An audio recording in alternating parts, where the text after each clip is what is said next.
Hi everybody, welcome to Making Homesteading. Today we're going to do this experiment. I've never done this before, but I thought it'd be really cool to share with you guys and see how we can do things. As you can see, there's some frost on the ground. It's starting to finally lighten up because the sun's coming out. We're having about 30-degree nights. It's dropping a little bit lower, but our days are still in the 50s, so this should work. So what this is basically you've got your cold hardy plants such as your lettuce and your spinach, things like that. Spinach! So today we're going to try this with spinach. Spinach. Hi John! So we'll start like this. We're going to poke holes in one side of this bag and then we'll flip it over. Basically, I was just explaining this to John. So we poke holes in one side of the bag, and then we flip it over. That's going to be our drainage. The holes are going to be our drainage. And on the other side, we're going to cut a square in the hole. And the bag is going to actually be the sides, and it's going to hold in the plants as they grow. And we're going to harvest these real young, so they're not going to get really huge. So here we go, guys. I've never done this before. There's no rhyme or reason to the holes. You just kind of make layers, from what I understand. You were so in sync up until the end. I know. I did horrible at the end. Thanks for pointing that out. Alright, so then we're going to, and you can see this is organic potting soil. Whatever potting soil you decide is the best potting soil, that's what potting soil I would use. Alright, and then I always have a knife in my back pocket, but you're going to want to get a box cutter or a knife of some sort. This is just a little cheapy knife. Alright, and we're going to want the sides to hold, so we don't want to go and cut, you know, too far to the sides here. And I'm kind of trying to do it slow because I tend to get a little excited, and bam, I have soil all over the place. So, we were just talking this morning about our sweet potatoes, and we're going to try to start those here in a couple of months so they can start growing. Alright. Some math is required. Some math was required. Alright, so this is pretty packed in here. I might have to go get, I'll be right back. Stab it with a screwdriver? No. Okay guys, back with the tool here, and we are back with a bag of dirt, because I remember after going to get the tool that whenever I was watching this homesteading video, another homesteading family that I watch on YouTube, I will actually link that video down below this video in the description. She's so much more knowledgeable than I am, and you can watch that. So after she broke hers up, as you can see, it became a lot more.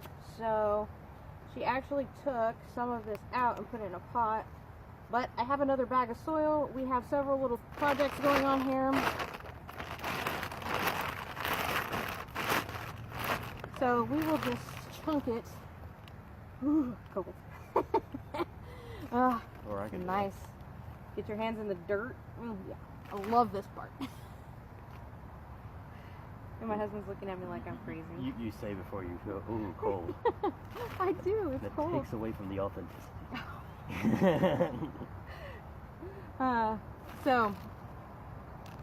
We actually picked up some lemon trees yesterday? 2 days ago, maybe 3. 2 days ago. From our local Home Depot. They were actually selling them for like $8. $8, and these trees are like 4 foot tall, so they're not little babies or anything. So I got 2 lemon trees. They were obviously thinking that they were going to die, so they're trying to get rid of them. Need to break this up just a little bit more, and at the end of this video I might just throw a picture in of our little trees. They currently reside in the house. They are in the house. That whole 30-degree night thing, not good for them. Yeah, they don't like that too much. But We transplanted them. They were pretty root bound. Transplanted them in bigger pots. Cut off some of the dead, nasty stuff that nobody was taking care of, and they actually perked up quite a bit. Just over a couple of days. So they're happy. I think they're going to survive. I think they're going to be nice and healthy, and maybe we'll have some ones this year.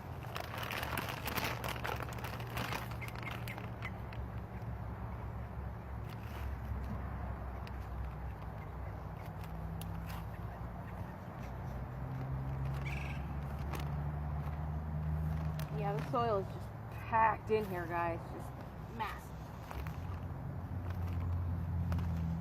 So at least you know you got your dollars worth. Oh, speaking of dollars worth, let me tell you guys how much this project is going to cost you, okay? Roundabouts. I can't tell you exactly for your area because every area is just slightly different on that. We live here in South Central Texas. Offer not out valid in Alaska, Puerto Rico, and Hawaii. Thanks, John. Alright, so this thing was about $8, alright? And you want it about the size of your bag, so that way it covers your entire bag. The potting soil was just over $6, so, you know, $14, somewhere in there, so far. And these were seeds that we actually had, but these are usually like $2.99, around that price mark, $2 somewhere in there. So under $20 you're gonna spend on this project. All right, and in the video she just sprinkled her seeds on top and then moved the soil around and watered. We will see how that works. I'm kind of afraid that maybe I didn't where did I put my knife? I'm kind of afraid that maybe I didn't cut this far enough. Hey, mine. Oh, thank you. We always have a knife ready, which is good. So I'm just gonna cut like another inch this way. I just want to give them enough room, and you guys just decide what you think is about right for this. And again, I'll link that video down below, and she'll explain it probably better than I will. But this is, oh sorry, there you go. This is an experiment for us this year too, so we're just gonna see if we can get greens all year or all winter long, because that's supposed to be what happens here. So I'm just gonna sprinkle the seeds like she said. Oh gosh. And you want them close together, is how she explains it, is because they actually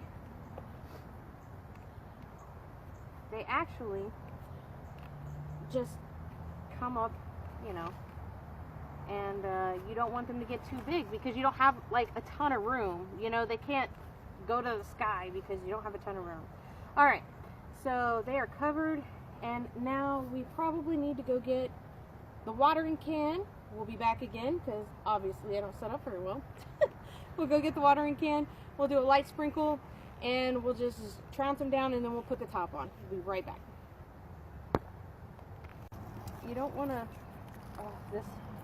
I cannot find my watering container, so I borrowed this old, interesting one, and the lid is actually a peanut butter container with holes poked in it. So it's not actually working out. But it's surprisingly better than you think. Exactly the way I want it to, because you can't water this too hard because the seeds are just going to go everywhere. But, alright guys, so you want to put this in a sunny place. I don't know if I mentioned that before. I don't think I did. And this just acts as like a greenhouse. So after it's watered, and now I can't even put this in, but you know, at least you know it's real because I've got technical issues. Alright. It's not magically fixed like you see on some things. I know, like BAM! Oh, thanks John for the help. Alright. Now, you want this to pretty much set down, and you can do this on the ground or you can do this in the lid. From what I understand, if you do this on the ground, it actually stays warmer. But there are actually some people that can't plant in the area that they're at. So putting the lid and making this mobile works. So even if you're like in an apartment or maybe a small house that doesn't have a lot of land that you'd like to plant, this is a way that you could actually start growing some of your food. And it is amazing to grow your food because it is so cool to watch it start growing and coming up. And so, you know, just start. It's scary, it's kind of intimidating, but just start. We started last year, and we didn't grow a whole lot. We weren't real successful. We had some successes and some failures, but we started, and it was so amazing. We did get some green beans last year. We planted our pumpkins a bit too late, so we didn't get any pumpkin. We have asparagus. Those were planted years ago. You have to plant asparagus well before you can actually harvest it too much. The first couple of years you can't harvest. But this year we plan on growing this exponentially and making it bigger. But this is just an experiment that I wanted to do to see if we could get some over the winter months, because it is cold. From what I understand, 15 degrees is about as cold as this can deal with the weather. But if it's on the ground, it stays warmer. If it's on the lid, it doesn't stay as warm. I actually think some people put covers over this whenever it's supposed to get really, really cold at night, and to help just kind of keep the heat in a little bit more. And in a sunny area, because, well, you want it to absorb as much sun as it can during the day, because these are colder months. So hopefully this helps. Maybe you'll try it with me. I'll come back in a couple of weeks and just kind of show you what's happening. If nothing's happening, I'll come back and show you anyways. Just so you know, if you want to try the experiment with me, go down, get an $8, bucket, some soil, some seed, and start growing. All right. Till next time, we'll see you later. Guys, so here is one of the lemon trees, and I guess I did realize this, but I never realized this. They have some really major thorns, so if you ever get lemon trees, just know that. And here is our second little guy. They're doing much better than what they were. They probably need some more water today. They're just soaking that up. So, all right, there they are. We'll check back whenever we start getting lemons, probably this summer whenever we get them back out.